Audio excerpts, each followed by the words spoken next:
Convido os irmãos a abrirem suas Bíblias, segundo livro dos Reis, capítulo 5.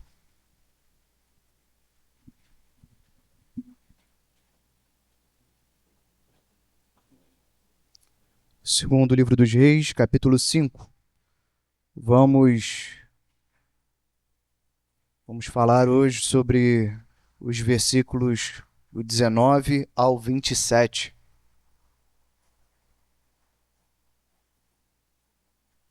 Semana passada, já iniciamos esse capítulo, falamos um pouco sobre a cura de Naamã.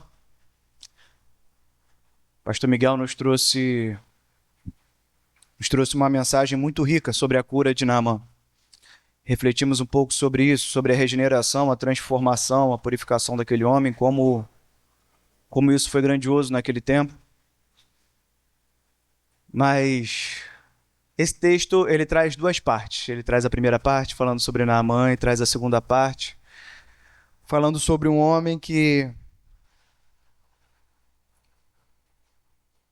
tem uma história bem complicada. A gente pode dizer que tem uma história que é o exato oposto de Naamã.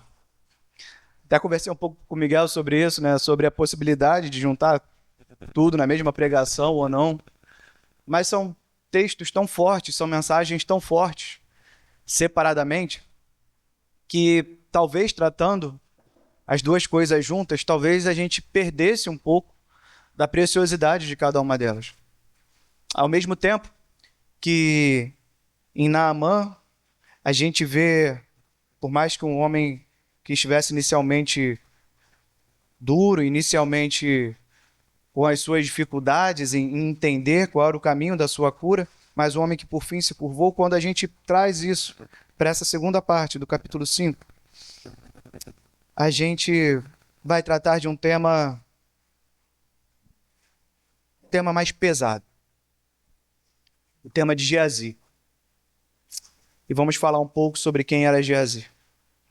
Bom, esse capítulo 5, ele traz diversos personagens, mas se a gente observar os personagens que são apresentados nesse capítulo, a gente pode dividir eles entre servos e senhores. Traz aqui uma sequência de servos e senhores. Nós temos Naamã, que falamos aqui, um comandante do exército sírio, um homem respeitado, mas um morto-vivo sem Deus. Um homem que tinha muito poder, mas sofria com uma doença em sua pele, sofria com dores físicas, com chagas físicas. Um homem que caminhava para a morte sem Deus. E um personagem que é essencial para essa primeira parte do capítulo 5 é a menina israelita, uma escrava na casa do inimigo do seu povo, mas uma testemunha fiel do poder de Deus. E temos também Eliseu, um homem de Deus, o homem de Deus, como é dito nesse capítulo. Algumas vezes o autor tem esse cuidado de se referir a Eliseu como o homem de Deus, não sujeito a homens, isso também a primeira parte do capítulo 5 deixa claro, ainda que esses homens sejam reis, ainda que seja o próprio rei, mas sujeito apenas ao Senhor. Então temos esses servos e senhores apresentados, porém também vemos que nem sempre os senhores detêm o poder e nem sempre os servos são os que mais carecem de misericórdia.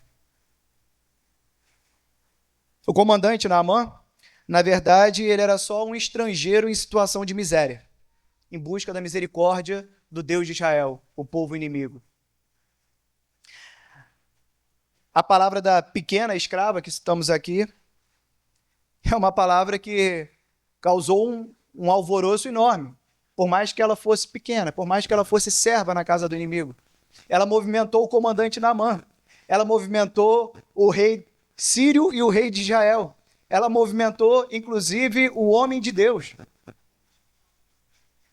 Uma relação estranha de servos e senhores, né? Eliseu, o homem de Deus, após realizar a cura, declarar a cura sobre Naamã, ele também não trata o líder sírio como senhor. como a gente já esperava, vindo de Eliseu. E também não aceita ser presenteado como tal, também não aceita ser tratado como tal. Depois de todas essas inversões de papéis, demonstrações de poder, vem essa segunda parte, um servo se levanta para ser senhor. A despeito do seu senhor, a despeito de todos os senhores, temos Geazi.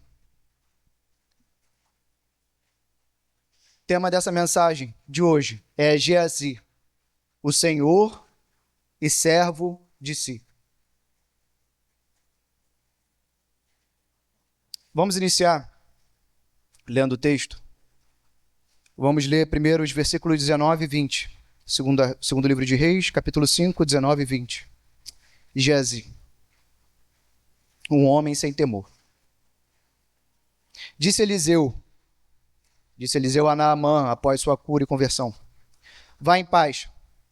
Quando Naamã já estava a certa distância, Geazi, servo de Eliseu, o homem de Deus, pensou: meu senhor foi bom demais para Naamã, aquele era meu, não aceitando o que ele lhe ofereceu. Juro, pelo nome do Senhor, que correrei atrás dele para ver se ganho alguma coisa. Essas são as palavras de Geazi logo após a milagrosa cura de Naamã. Ainda que Eliseu tenha despedido Naamã em paz, aos olhos de Geazi, Naamã, mesmo purificado, era inimigo.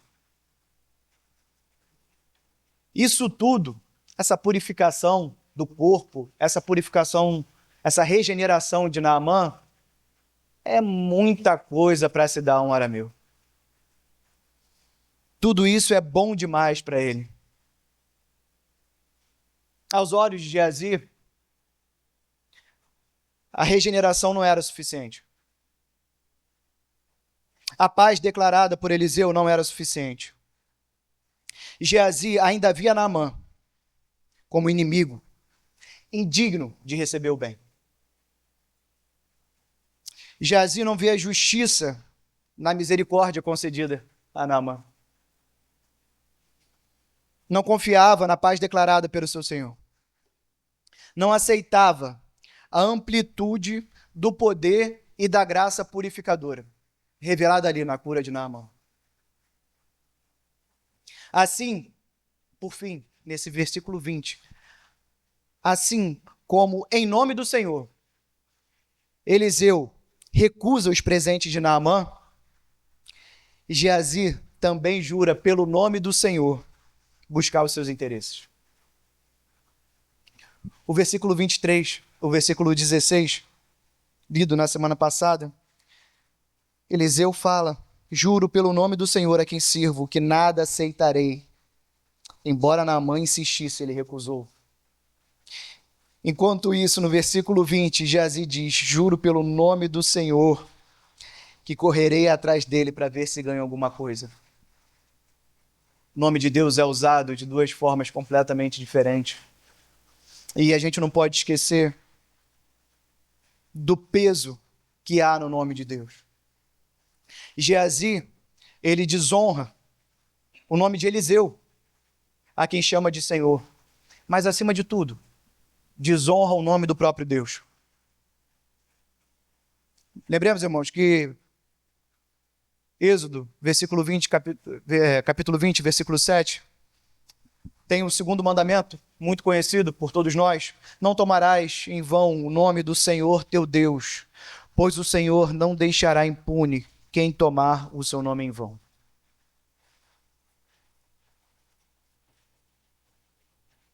E Geazi, diferente de Eliseu, toma o nome do Senhor para os seus interesses vãos, para as suas ambições vãs, para o seu enriquecimento. Geazi era, de fato, um homem sem temor.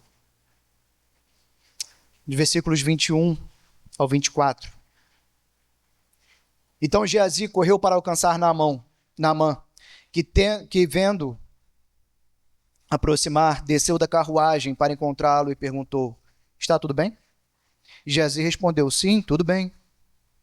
Mas o meu senhor enviou-me para dizer que 2 jovens discípulos dos profetas acabaram de chegar, vindos dos montes de Efraim. Por favor, dê-lhe 35 quilos de prata e 2 mudas de roupas finas. Irmãos, Geazi era o enganador. E esse é o segundo tópico que vamos tratar.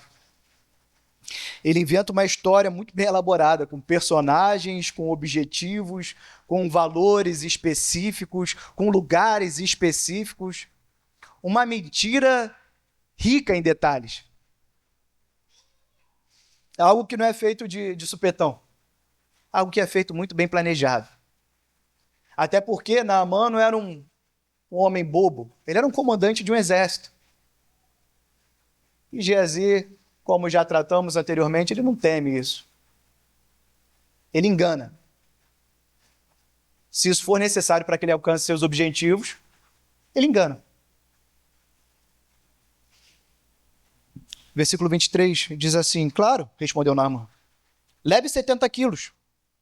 Ele insistiu com Geazi para que aceitasse e colocou os 70 quilos de prata em 2 sacolas, com as 2 mudas de roupas, entregando tudo a 2 de seus servos, os quais foram à frente de Geazi, levando as sacolas.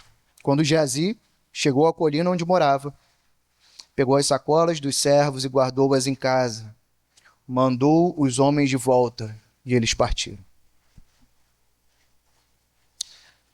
Bom, já no lamaçal do pecado,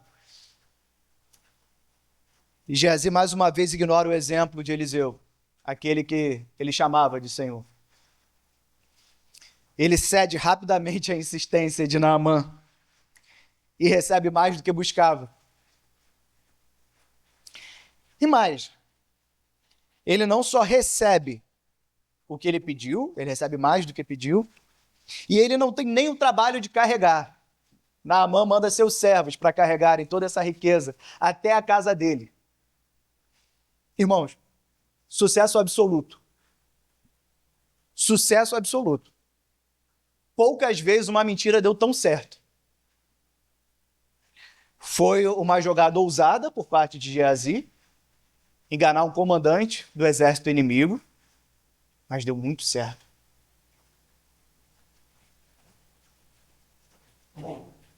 Irmãos, uma coisa que não pode passar despercebido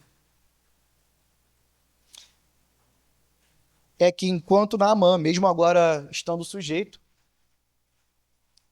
a Deus, é enganado, Geazi tem um sucesso maior do que imaginava. Irmãos, o homem que termina a primeira parte do capítulo 5, regenerado e curado, na segunda parte, ele aparece para ser enganado. Ele aparece para ser enganado pelo servo daquele que o curou.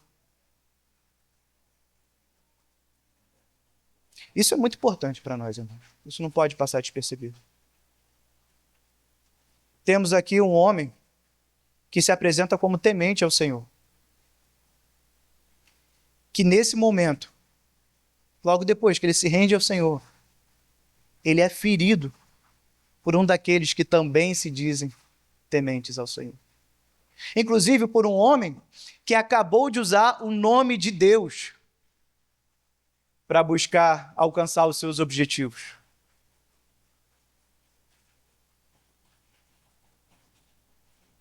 Irmãos, não é porque estamos diante de Deus, não é porque nos curvamos diante de Deus, que não seremos atingidos, tanto de fora, quanto por aqueles que podem estar ao nosso redor como se fosse um de nós. Podemos sim ser atingidos. Mas temos que acreditar também, irmãos, que é um Deus que vê todas essas coisas e no momento certo traz a cada um desses sua justa recompensa. há um Deus justo que age sobre todas essas situações.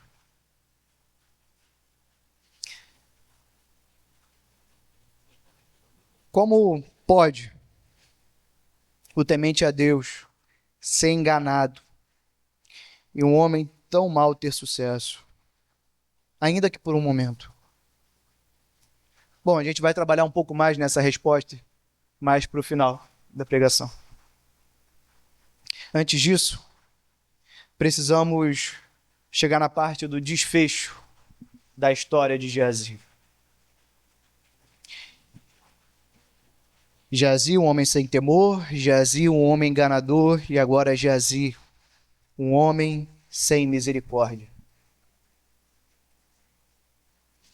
Versículo 25 diz assim: Então entrou e apresentou-se ao seu senhor Eliseu. E eis perguntou: Onde você esteve, Geazi? Geazi respondeu: Teu servo não foi a lugar nenhum. Mas Eliseu lhe disse: Você acha que eu não estava com você em espírito quando o homem desceu da carruagem para encontrar-se com você? Este não era o momento de aceitar prata, nem roupas, nem cobiçar olivais, vinhas, ovelhas, bois, servos e servas. Por isso, a lepra de Naamã atingirá você e seus descendentes para sempre. Então Geazi saiu da presença de Eliseu, já leproso.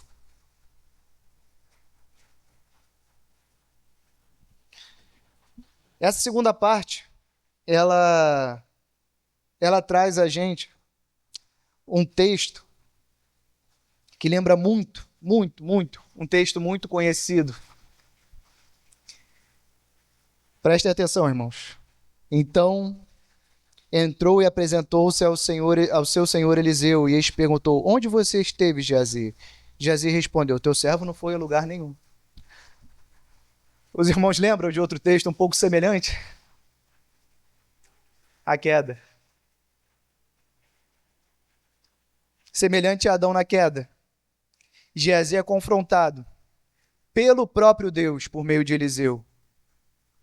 Eliseu chega para ele e diz: Onde você estava? Irmãos, Provérbios capítulo 15, versículo 3 diz: Os olhos do Senhor estão por toda parte, observando atentamente os maus e os bons. Podemos tentar enganar alguns irmãos. Podemos ter muito sucesso em uma enganação específica. Podemos ser meticulosos e elaborar o crime perfeito. Podemos executar o crime perfeito. Mas existe um a quem com certeza não enganaremos. Um que possui os olhos sobre toda a terra, onde nem bons nem maus podem se esconder.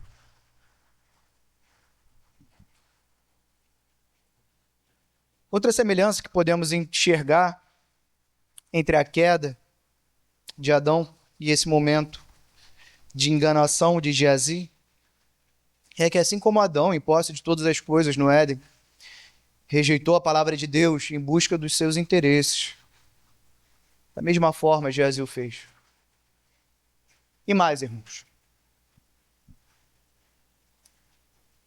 pensando em homens enganadores da Bíblia, pensamos também em Judas. Assim como Judas, que desfrutava da presença do Senhor, Deus encarnado, e vendeu o Cristo por moedas, por riqueza, por algo que também era do seu próprio interesse. Geazi também tinha os olhos no mesmo local, na riqueza. Geazi testemunha do poder de Deus. Geazi era servo de Eliseu. Ele ignorou toda a providência do Senhor que foi expressa pelos poderosos feitos de Deus por meio de Eliseu. Lendo o segundo livro dos Reis, a gente vê a quantidade de milagres que acontecem que são completamente inexplicáveis. A gente tem terra seca produzindo frutos. A gente tem água impura sendo purificada. A gente tem uma comida que traz morte, se tornando uma comida sadia e saciando a fome de muitos homens. A gente tem ressurreição. A gente tem a miséria se tornando em fartura na vida de pessoas que não tinham de onde tirar a providência. E Deus faz todas essas coisas não só diante de uma pessoa, mas diante de todo o povo. E ainda que em algum lugar remoto do povo essas informações chegassem por último, Geazi estava ao lado do profeta. Geazi estava ao lado do homem de Deus. Geazi presenciava e, em alguns momentos, auxiliava o homem de Deus em todos esses feitos. E isso não foi o suficiente. Isso não foi capaz de vencer a vontade de Geazi. Isso não foi o suficiente para que Geazi pudesse olhar e entender o poder de Deus, entender a providência de Deus como prioridade.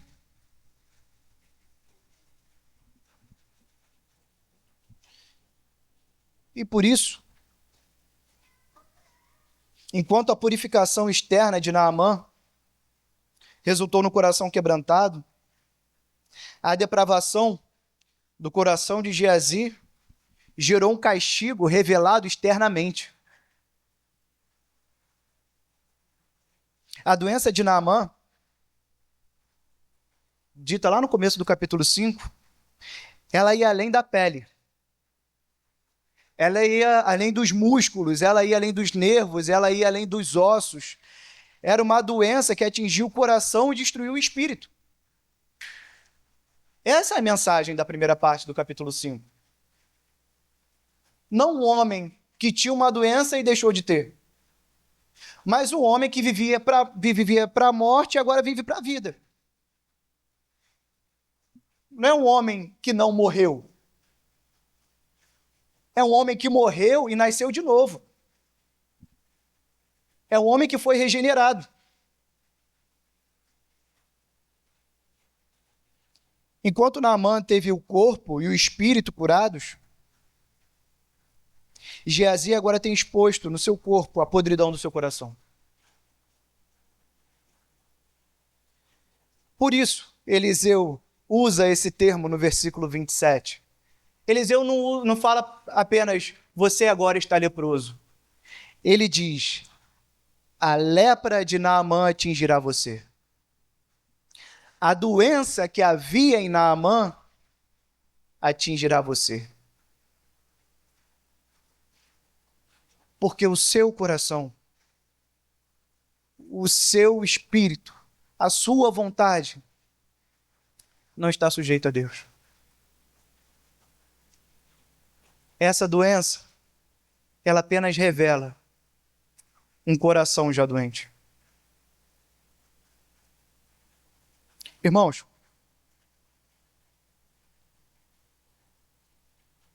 há recompensa em servir a si.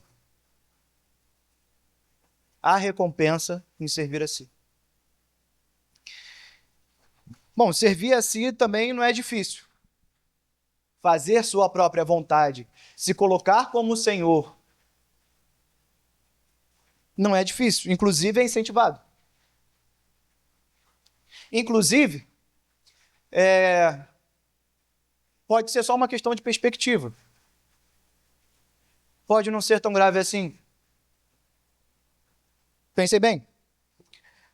Homens do nosso tempo talvez não veriam Geazi como homem sem temor, mas talvez vissem Geazi como homem de coragem, né? O homem que não baixa a cabeça, que ele vai atrás do que ele quer. É um homem que não se curva diante de qualquer limitação. Esse pode ser um discurso ouvido. Talvez os homens dos nossos tempos não vissem Geazi também como um enganador, mas como um homem de ambição, que insiste para alcançar suas metas, que vai atrás dos seus sonhos, né? Vá atrás dos seus sonhos, seja mais ambicioso, não se curve diante de qualquer autoridade, não fique preso nas amarras da religião. Não são coisas assim, irmão, que são comuns de ouvirmos? Não se contente com a vidinha que você tem hoje. Geazi era servo de Eliseu. Não seja cauda, você pode ser cabeça. Vai viver de servo a vida toda? Irmãos, como é perigosa a perspectiva do nosso tempo. E a gente vê também que essa perspectiva não é exclusiva do nosso tempo. Temos um homem aqui que cansou de ser servo, aparentemente. Temos aqui um homem que cansou de obedecer. Temos um homem aqui que cansou de vestir aquelas roupas de servo, de profeta. Perspectivas, irmão.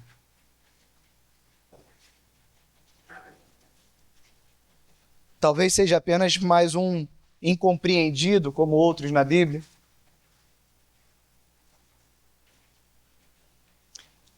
Servir a si pode trazer grandes recompensas imediatas. Preste atenção, irmão. Geazi, ele faz todo esse caminho e assume as rédeas da sua vida, vamos dizer assim. E ele não demora a alcançar os seus objetivos. As recompensas são imediatas. Como outros homens, outras figuras da Bíblia também alcançam sua recompensa imediatamente. A gente deu o exemplo de Judas. Judas foi ao jardim, entregou a Cristo, saiu de lá, recebeu o seu pagamento. Recompensa imediata. Serviço feito, serviço pago. Vamos além. O próprio diabo, na queda, ele argumenta, convence. E qual era o objetivo do diabo? Que o homem comesse do fruto, que a mulher comesse do fruto. E não foi isso que ele conseguiu? Enganação, recompensa imediata.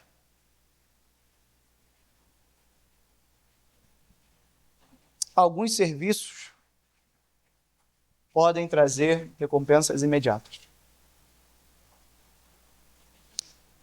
Mas em todo serviço há recompensas eternas.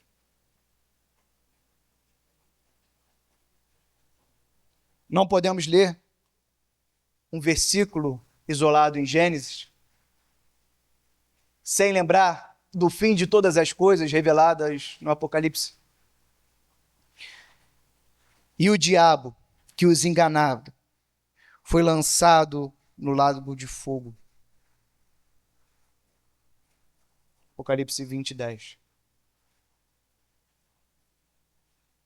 Judas foi partido ao meio.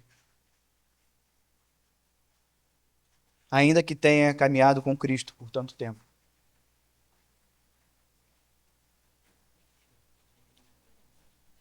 Atos 1, 17 e 18 diz: porque foi contado conosco e alcançou sorte nesse ministério. Ora, este adquiriu um campo com o galardão da iniquidade e, precipitando-se, arrebentou pelo meio e todas as suas entranhas se derramaram.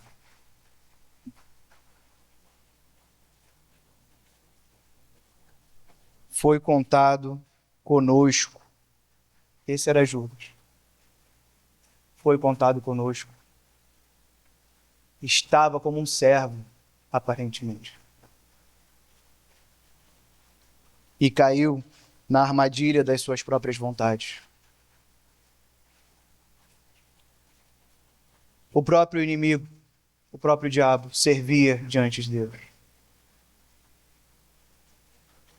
Mas teve em seu coração o anseio de usurpar o lugar de Deus.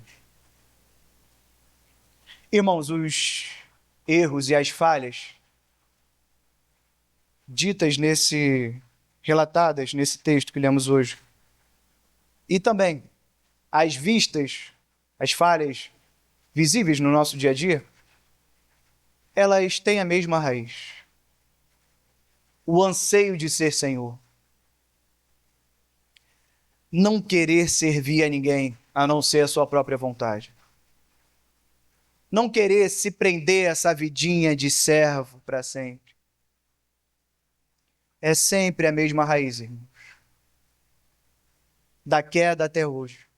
É sempre a mesma raiz. Quando Geazi e sua descendência são amaldiçoados pela lepra,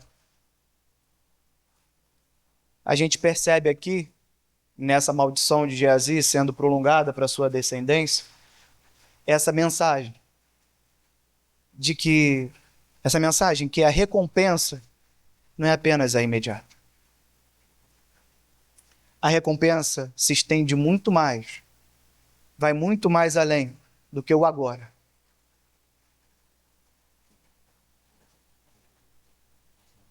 Precisamos buscar as recompensas eternas.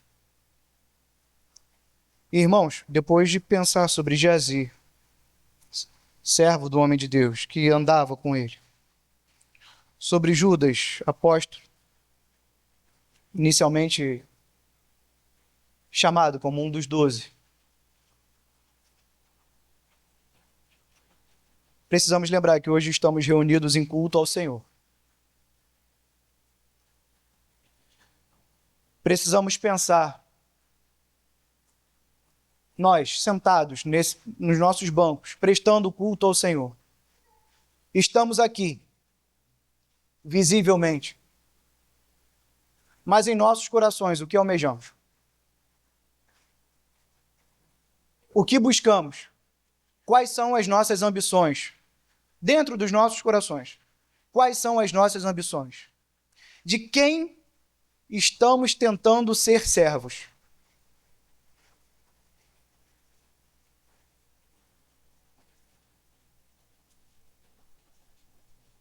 Serão as nossas recompensas, as recompensas que buscamos, serão recompensas imediatas ou eternas? Buscamos um reino nosso, nos colocando como o nosso próprio servo e Senhor, ou cremos, de fato cremos, que há um Senhor, Salvador, eterno, onipotente, a quem devemos nos curvar?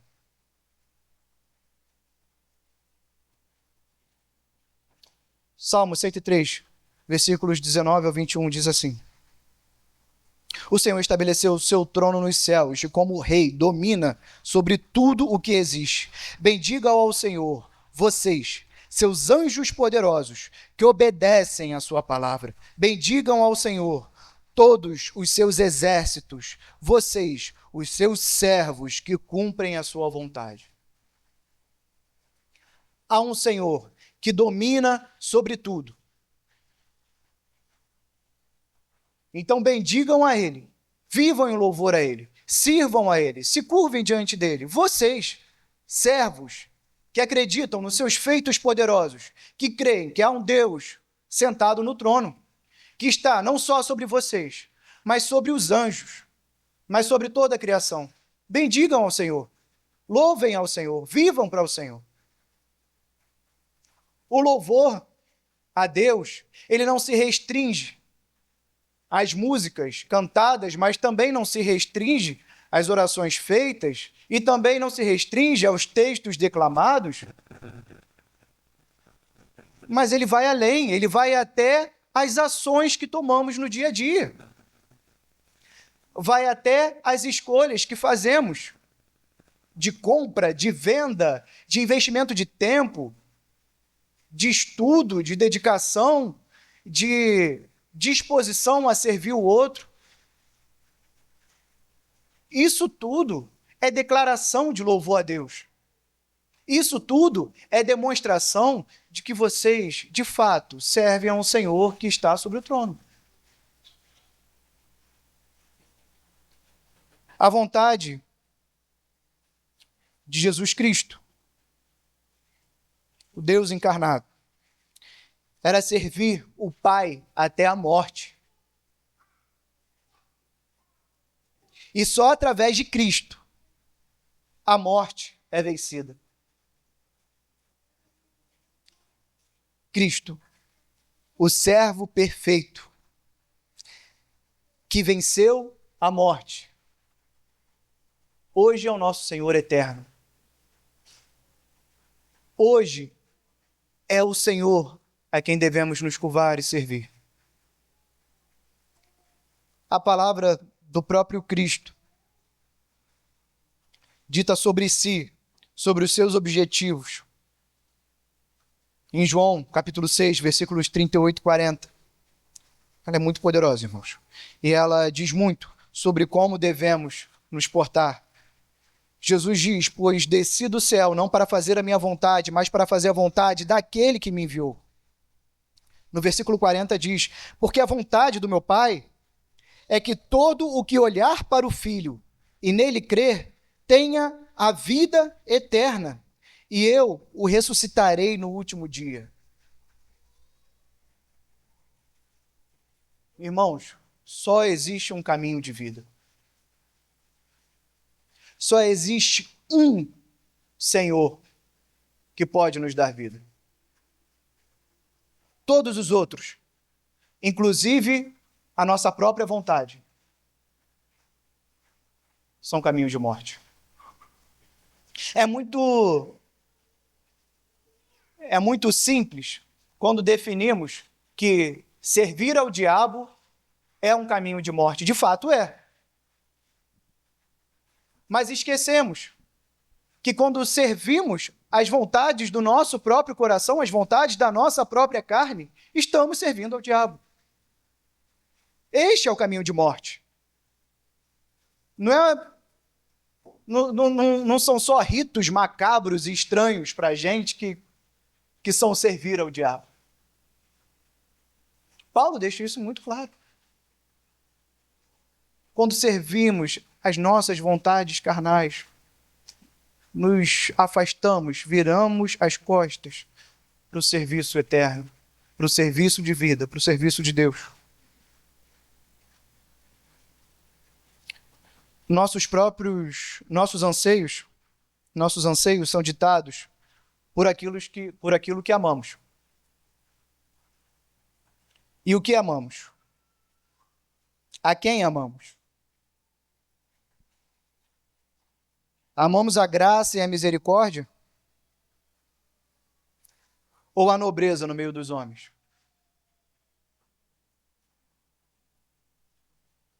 Convido os irmãos a abrirem suas Bíblias no Salmo que iniciamos esse culto lendo. Salmo 73.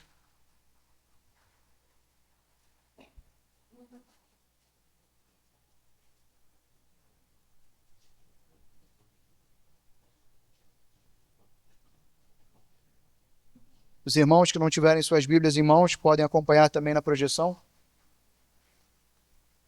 Salmo 73.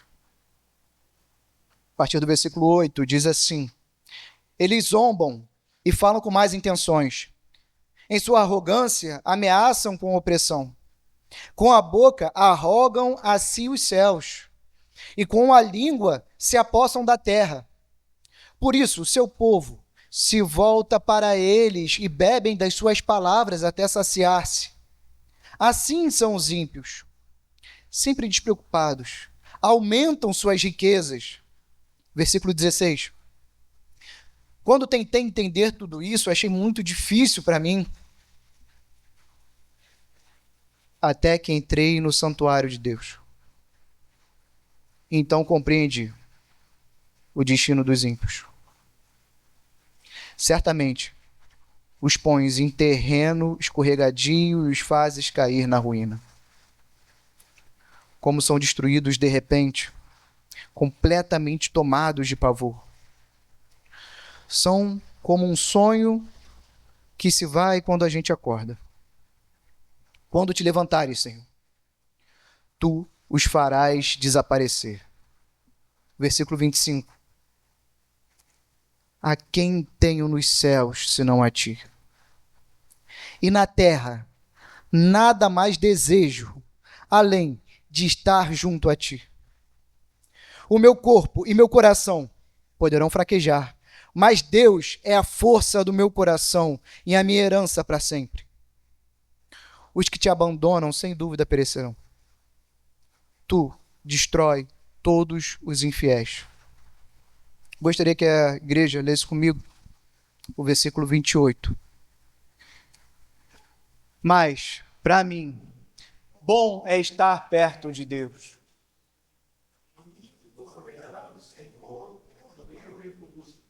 Proclamarei todos os seus feitos. Amém. Irmãos,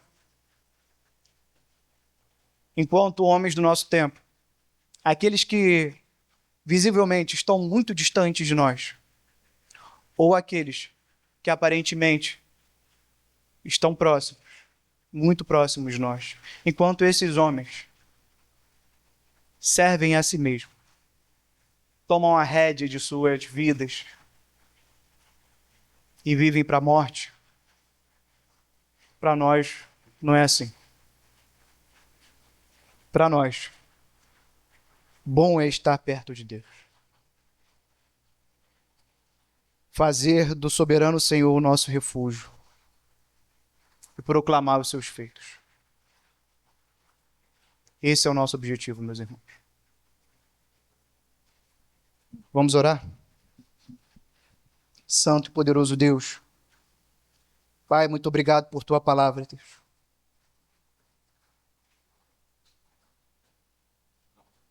Pai, temos lutado com nossa própria vontade, Pai. Temos lutado com a rebelião do nosso coração, Pai. Que anseia, Pai, algum senhorio, algum poder, alguma força que venha de nós mesmos, Pai. Mas já sabemos, pelo teu poderoso evangelho, que só há salvação em ti, só há vida em ti, Pai. Pai, que o nosso espírito esteja constantemente curvado diante de ti. Que o teu Espírito Santo, Pai, nos relembre todos os dias o poder da tua palavra. Nos relembre todos os dias, Pai, o que é a verdadeira vida. A vida, Pai, que te serve até a morte, e a morte que não segura os teus servos, porque o Senhor venceu a morte. Pai, que vivamos para a tua vida. Que vivamos, Pai, para o teu querer. Que façamos somente o que é a tua vontade, Pai. Que possamos entender que não há bem, Pai, na nossa vontade, mas para nós, bom é estar perto do Senhor. Governa, Pai. Toma as rédeas de nossas vidas, Pai. Conduza-nos, Pai, pelo teu caminho. Em nome do teu Filho Jesus que oramos.